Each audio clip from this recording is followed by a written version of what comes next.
soyuqdur, hava biraz dumanlı.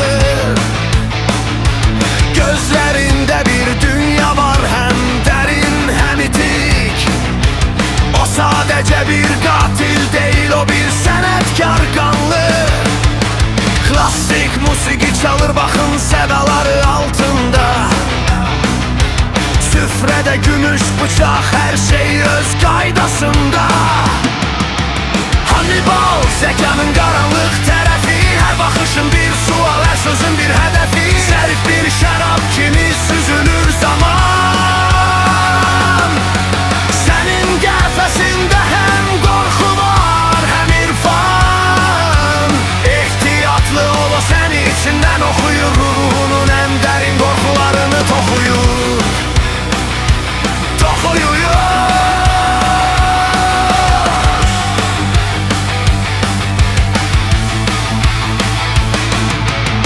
Klassik kostüm, qırışsız bir köynək. Nəzakətli bir salam, ama daxili bir şimşək. O qurbanın ürəyini deyil, beynini seçər. Nəfəsini kəsməz, ruhundan keçər.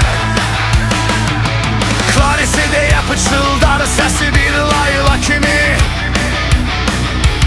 Amma hər hecası bir uçurumun kənarı kimi.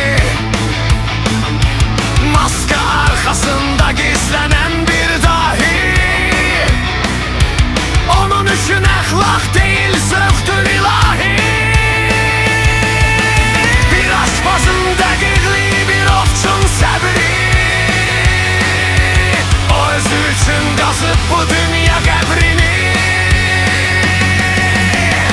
Işıqlar sönür, ziyafət bitdi.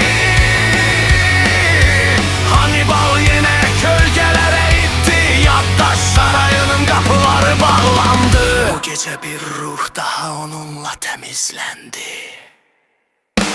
Hannibal, zəkanın qaranlıq tərəfi. Hər baxışın bir sual, hər sözün bir hədəfi. Zərif bir şərab kimi